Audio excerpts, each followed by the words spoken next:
ఇటు అసెంబ్లీలో సీఎం రేవంత్ రెడ్డి మాట్లాడుతున్నారు. లైవ్ లో చూద్దాం. ఇన్వెస్టిగేషన్ టీంను వేసి కఠినంగా వ్యవహరించాలని చెప్పి ఈరోజు రాష్ట్ర ప్రభుత్వం నిర్ణయం తీసుకున్నది అధ్యక్ష. అదేవిధంగా గతంలో చేసిన చట్టంలో దీంట్లో ప్రధానంగా 2 సంవత్సరాల కంటే మించి శిక్ష కూడా లేదు. రేపు వచ్చే సమావేశాలలో ఈ ఆన్లైన్ బెట్టింగ్ నిర్వాహకులకనే కాదు, ఆడేవాళ్లను, బాధితులను, అదేవిధంగా ఈ ఆన్లైన్ అడ్డగోలుగా నిర్వహిస్తున్న వాళ్ళ పట్ల శిక్షను కూడా పెంచడానికి అవసరమైన చట్టాలను కూడా అవసరమైతే మనం సవరించుకోవాల్సిన అవసరం ఉన్నది అధ్యక్ష. ఎందుకంటే శిక్ష కఠినంగా ఉంటుంది, ఎక్కువ కాలం ఉంటుంది అని ఎప్పుడైతే తెలుస్తుందో నేరం అనేది తగ్గుతుంది. కాబట్టి దీనికి సంబంధించి పూర్తి స్థాయిలో ప్రభుత్వం చర్యలు తీసుకోవాలని, అదేవిధంగా గుట్కా ఇట్లాంటివి కూడా నిషేధిత పదార్థాలను కూడా ఈరోజు మార్కెట్లో బాగా సరఫరా జరుగుతున్నట్టు మా దృష్టికి వచ్చింది అధ్యక్ష. వీటి పట్ల కూడా మేము అప్రమత్తంగా ఉండాలని ప్రభుత్వం నిర్ణయం తీసుకున్నది. అందుకే ఆన్లైన్ బెట్టింగ్, ఆన్లైన్ యాప్లు, అదేవిధంగా ఆన్లైన్ రమ్మీ, ఈరోజు నిన్న మీరు టీవీలలో, పేపర్లలో పోలీసులు కేసులు నమోదు చేసి వాటికి ప్రచారం కల్పించిన వాళ్ళను పిలిచి పోలీస్ స్టేషన్లలో విచారించడం జరిగింది. వాటికి ప్రచారం కల్పించే వాళ్ళను పోలీస్ స్టేషన్లో పిలిచి వాళ్ళను విచారించడం ద్వారా ఈ సమస్యకు పరిష్కారము శాశ్వతంగా దొరకదు. వీటిని నిర్వహించే వాళ్ళు, వీటిని ప్రమోట్ చేసేవాళ్ళు, చివరికి ఈ యాప్ల ద్వారా లబ్ధి పొందుతున్న వాళ్ళను, వీళ్ళందరినీ పూర్తి స్థాయిలో విచారించి కఠినమైన చర్యలు తీసుకున్నప్పుడే ఈ సమస్యకు పరిష్కారం దొరుకుతుంది అధ్యక్ష. అందుకే దీన్ని పూర్తి స్థాయిలో విచారించాలంటే పక్క రాష్ట్రాలు, పక్క దేశాలలో కూడా విచారణ చేయాల్సిన పరిస్థితులు ఉంటాయి. అందుకే పూర్తి స్థాయిలో అన్ని అధికారాలు కట్టబెట్టే విధంగా ఒక స్పెషల్ ఇన్వెస్టిగేషన్ టీం ఏర్పాటు చేసి ఈ రాష్ట్ర ప్రభుత్వం వాళ్ళ మీద పూర్తి స్థాయిలో చర్యలు తీసుకోవాలని నిర్ణయం తీసుకున్నారు. తమ ద్వారా ఈ సభకు, సభ్యులందరికీ, తెలంగాణ సమాజానికి ఒక స్పష్టమైన ప్రభుత్వ విధానాన్ని మేము పంపించదలుచుకున్నాము. ఎవరైనా ఇందులో ప్రత్యక్షంగా, పరోక్షంగా ప్రోత్సహించిన, ప్రకటనలకు సహకరించిన, నిర్వహణలో భాగస్వాములైన ఎవరిని కూడా రాష్ట్ర ప్రభుత్వం వదిలిపెట్టదు. ఈ రాష్ట్రంలో ఖచ్చితంగా ఇలాంటి సైబర్ నేరాల పట్ల కఠినంగా మేము వ్యవహరించడం జరుగుతుంది. రాష్ట్ర ప్రభుత్వం అప్రమత్తంగా ఉంటుంది, ఇలాంటి నేరగాళ్ల పట్ల కఠినంగా వ్యవహరిస్తుంది.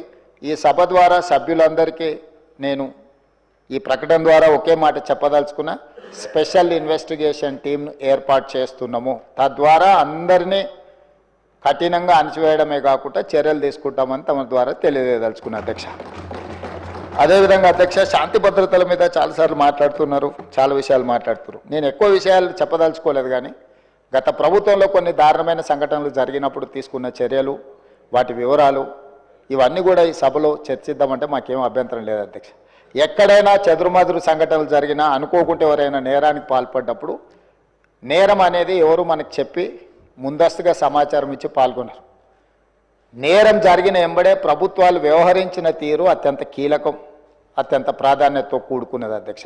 అందుకే మన రైల్లో జరిగిన సంఘటన పట్ల కానీ, అది రైల్వే పోలీసుల పరిధిలో ఉన్నా కూడా మేము తక్షణమే చర్యలు తీసుకోవడానికి అన్ని రకాలుగా పోలీసులను అప్రమత్తం చేసినాం.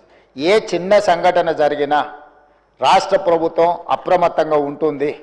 ఆనాడు ఔటర్ రింగ్ రోడ్ దగ్గర వెటర్నరీ డాక్టర్ను మీకు తెలుసు అధ్యక్ష, సాయంత్రం పూట అక్కడ ఉన్న డాక్టర్ని ఆ రోజు జరిగిన పరిస్థితులు, జరిగిన తర్వాత పరిణామాలు మనం అందరం చూసినాం.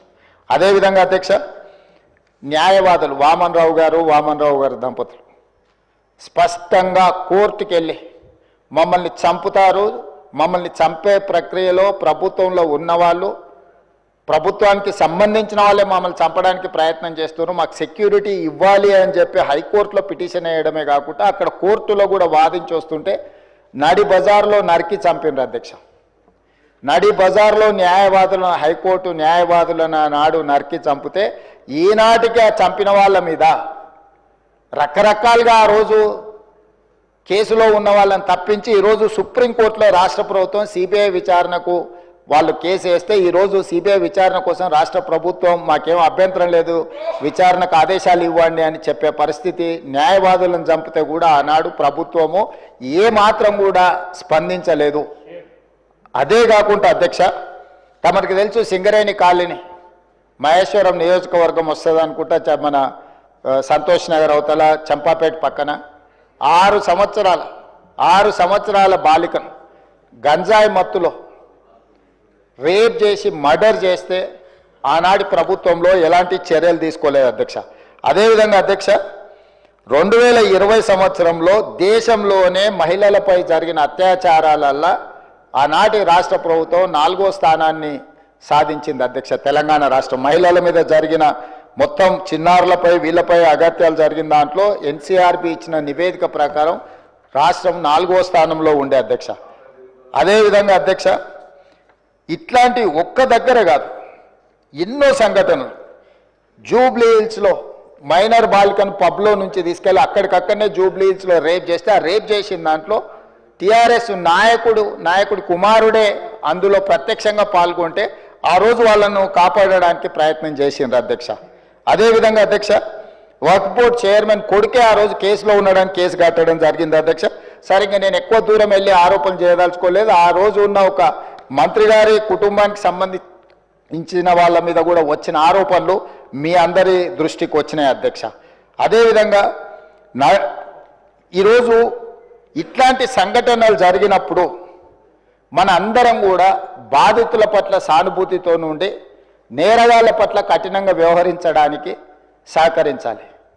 అట్లా కాకుండా ఇదేదో ప్రభుత్వమే ప్రత్యేకంగా ఈ చర్యలు చేసే వాళ్ళను కాపాడుతుంది అన్నట్టుగా ప్రధాన ప్రతిపక్ష పార్టీ ఈ రకంగా ఆరోపణలు చేయడం, తద్వారా ఒక ఆందోళనకరమైన పరిస్థితి కల్పించి తెలంగాణ రాష్ట్రంలోకి వచ్చే పెట్టుబడులను రానియకుండా, పెట్టుబడులు ఎప్పుడు వస్తాయి అధ్యక్ష? శాంతి భద్రతలు పెట్టుబడిదారులకు రక్షణ కల్పించినప్పుడే రాష్ట్రానికి పెట్టుబడులు వస్తాయి.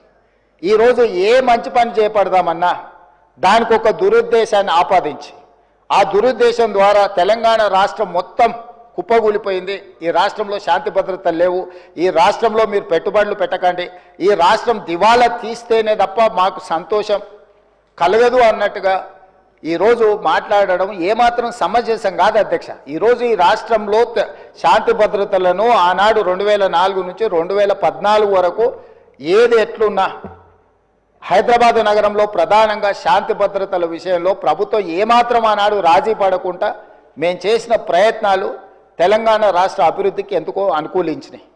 వేలాది కోట్ల రూపాయల పెట్టుబడులు వచ్చి లక్షలాది ఉద్యోగ ఉపాధి అవకాశాలు హైదరాబాద్ నగరంలో తెలంగాణ రాష్ట్రంలో ఎందుకు వచ్చినాయి అధ్యక్ష? ఆనాటి ప్రభుత్వాలు తీసుకున్న నిర్ణయాలు, నేరగాళ్ల పట్ల వ్యవహరించిన తీరు, కఠినంగా వాళ్ళని అణచివేయడంతో ఈ రాష్ట్రానికి పెట్టుబడులు వచ్చినాయి, సంస్థలన్నీ వచ్చినాయి అధ్యక్ష.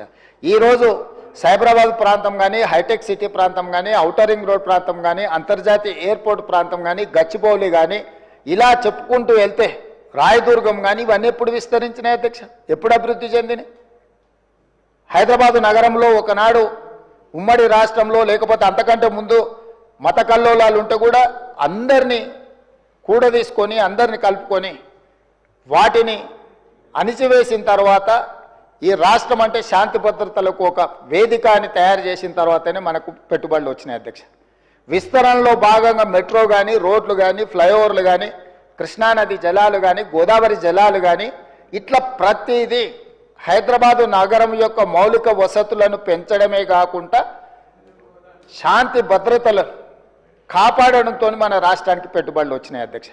ఈరోజు ఒక మంచి ఉద్దేశంతో చేపట్టిన చర్యలను కూడా మీ స్వార్థం కోసం ఈ ప్రభుత్వం విఫలం చెందింది అని చిత్రీకరించాలన్న ఆలోచనతోని ప్రభుత్వం మీద, కాంగ్రెస్ పార్టీ మీద చేసే దాడిలో భాగంగా తెలంగాణ అభివృద్ధి మీద కూడా మీరు యాసిడ్ దాడులు చేసే పరిస్థితులు వచ్చినాయి అధ్యక్ష.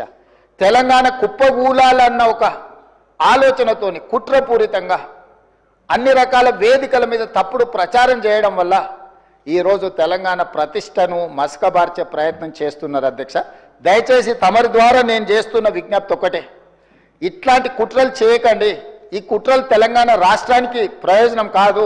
రేపు భవిష్యత్తులో మీరు అధికారంలోకి రావాలన్న ఆలోచన చేస్తున్నామని మీరు పదే చెప్తారు. చాలా దగ్గరలో వచ్చేసారి మేమే అధికారంలోకి వస్తామంటారు.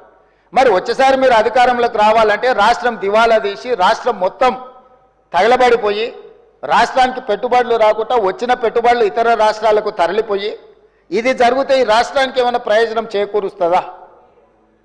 ఎందుకు విజ్ఞతతోని 10 సంవత్సరాలు ప్రభుత్వం నడిపారు? గతంలో కూడా 20 ఏళ్ళలో 30 ఏళ్ళలో మేము ప్రభుత్వం